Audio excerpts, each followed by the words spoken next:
Bismillah.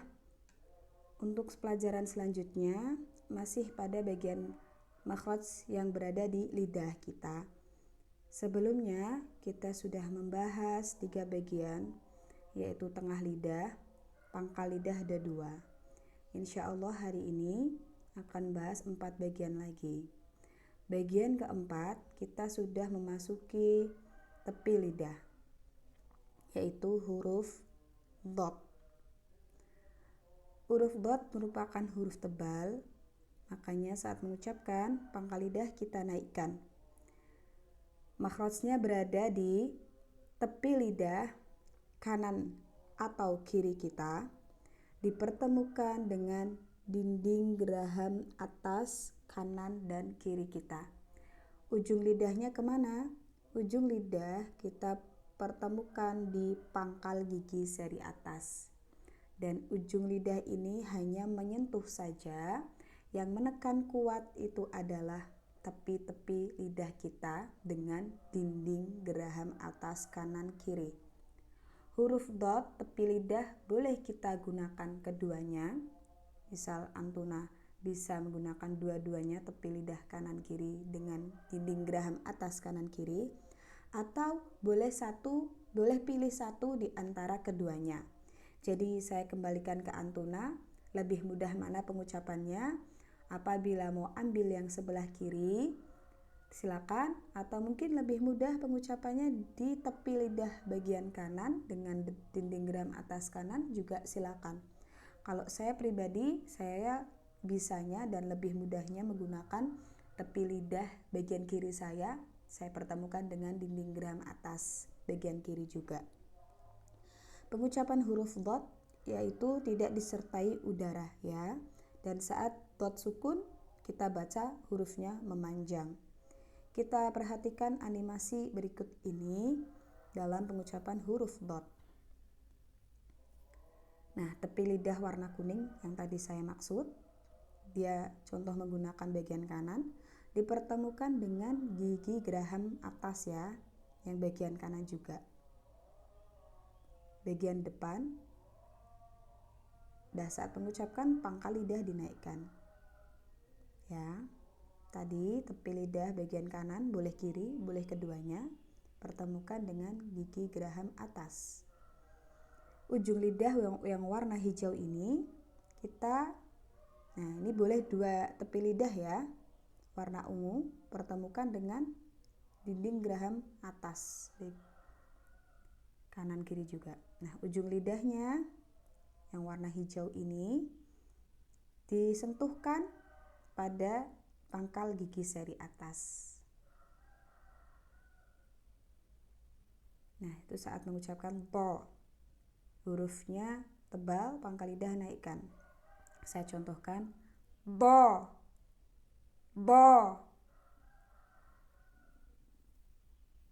Saya contohkan pengucapan huruf bo. Di, bu, bag. Di, du, bag. Du, bani, dadna. Minal mubni. Bani, Jadi saat dhad sukun, hurufnya memanjang ya, dialirkan suaranya. Bag, bukan bat, tapi alirkan suara. Bag. Lanjut pada bagian ke-5, yaitu huruf lam. Makhraj huruf lam masih sama seperti dhad, berada di tepi lidah, sisa dari dhadnya ya, sampai ke ujung lidah. Makhrajnya tepi lidah sampai ke ujung lidah, dipertemukan dengan gusi-gusi bagian atas. Tepi lidahnya dari sini ke sini sampai ujung, pertemukan dengan gusi-gusi bagian atas. Huruf lam ini merupakan huruf tipis, jadi pengucapannya tidak diangkat pangkal lidah tidak diangkat ke langit-langit. Tetapi ada pembahasan lain huruf lam yang bisa dibaca tebal. Insya Allah nanti kita bahas. Kita lihat animasi berikut ini untuk pengucapan huruf lam.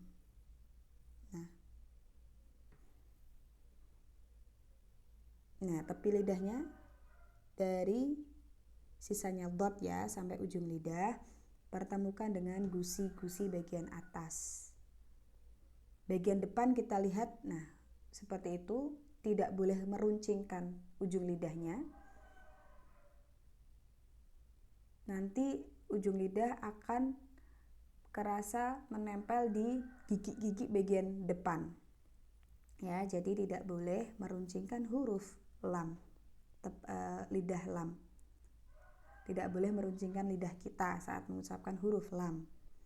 Saya contohkan pengucapan huruf lam seperti L-nya Indonesia ya. La, la.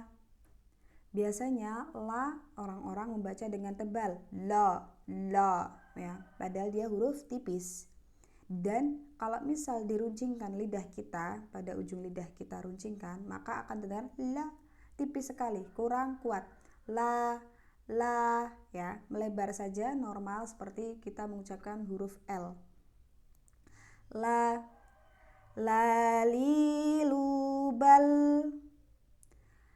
lu, lal, la, ni, lal, na, mi, nal, mul, ni, mali, lal, la, ni, la. Saat lam sukun, alirkan sedikit. Bal, tidak boleh bal, tapi alirkan suara bal. Lanjut ke makhraj bagian lidah yang ke-6, yaitu makhraj huruf nun. Ini sudah memasuki di bagian ujung lidah ya. Makhraj nun yaitu berada di ujung lidah, pertemukan dengan bagian atas di antara lam dan nun ro ya, yang bagian atasnya. Kalau lam kan di sini, nun di belakang sedikit setelah lam. Dan makhraj huruf nun dia mempunyai dua rumah. Maksud dua rumah di sini yaitu keluarnya ada dua makhraj. Yang pertama pada lidahnya, yang kedua yaitu di rongga hidung. Karena nun merupakan huruf gunnah.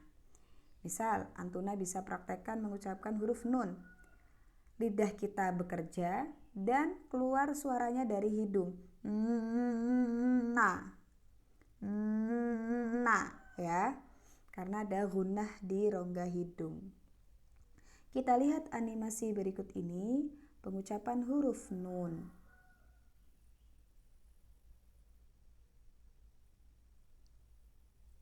Sebentar.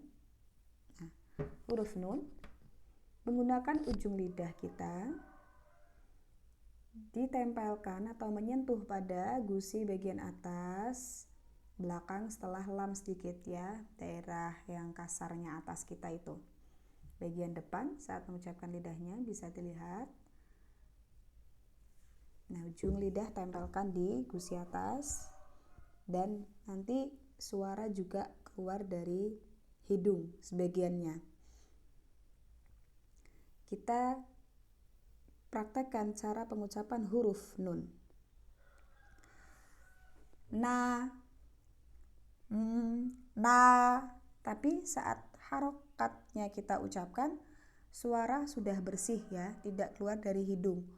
Yang keluar dari hidung saat mempersiapkan huruf nunnya. Bersih. Na, ni, nuban, nunan, nani, nan, naminal, munni, maninan, nanina. Jadi kalau nun yang tasdid itu kita gunnahnya durasinya panjangkan, durasi gunnah panjangkan. Seperti tadi yang nanna. Itu kalau ditulis dalam Al-Qur'an dikasih tanda tasdid ya. Dan nun sukun pengucapannya dengan mengalirkan suara, sedikit mengalirkan suara. Sama seperti lam. Ban, enggak boleh ban ya, tapi alirkan sedikit. Ban, Durasi gunnahnya ini nanti ada pembahasannya sendiri, panjangnya seberapa ya. Kalau yang idhar itu nakis ya, kurang begitu panjang. Nanti ada pembahasan sendiri. Lanjut ke bagian lidah untuk pembahasan hari ini yang terakhir, yaitu huruf ro.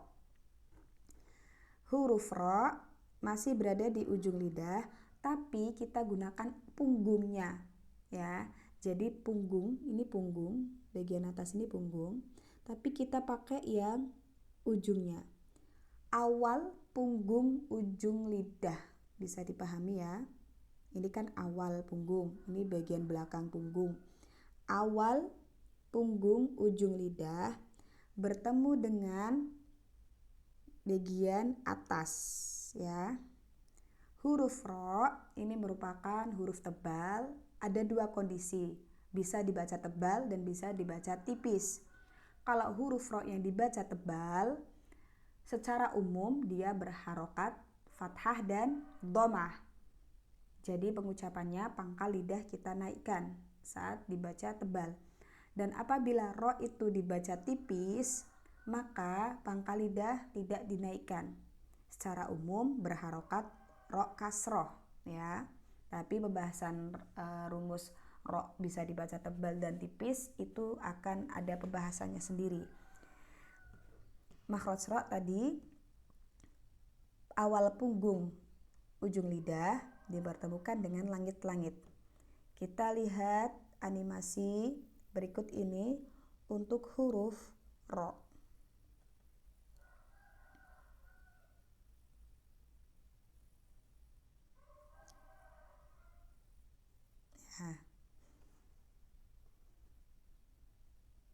Nah, ujung lidah pada warna kuning, tapi kita gunakan punggungnya sedikit ya. Bertemu dengan gusi-gusi bagian atas, belakangnya setelah nun. Masih pada area yang berstruktur ya, yang kasar di bagian atas kita menempelnya. Nah, itu pengucapan ro tebal, pangkal lidah naik. Kalau yang huruf tipis, pangkal lidah tidak dinaikkan. Seperti itu. Saya contohkan pengucapan huruf ro. Ro yang tebalnya ya. Ro. Hati-hati, huruf ro ada getaran tapi tidak boleh berlebih. Contoh huruf ro yang berlebih getarannya seperti ini. Ro. Ro ya. Kalau misal kita lebihkan getaran, maka seakan-akan mengucapkan ro lebih dari satu kali.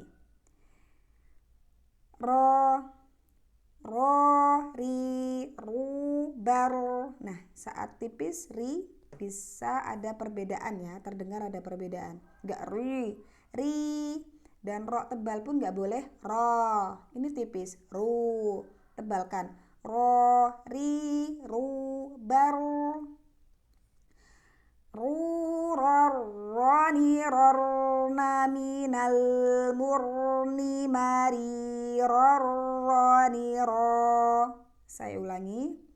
Rori, rubar. Ru, ror, roni, rorna, minal, murni, mari, ror, roni, ro. Untuk ro sukun sama seperti lam dan nun, dialirkan sedikit suara. Bar, bar ya, tidak boleh bar atau bar, tapi alirkan suara sedikit. Bar. Demikian pembahasan makhraj yang masih pada bagian lidah. Bagian keempat yaitu dhad, tepi lidah, lam, tepi lidah, nun, ujung lidah, dan ro, awal punggung ujung lidah. Jazakumullah khair. Assalamualaikum warahmatullahi wabarakatuh.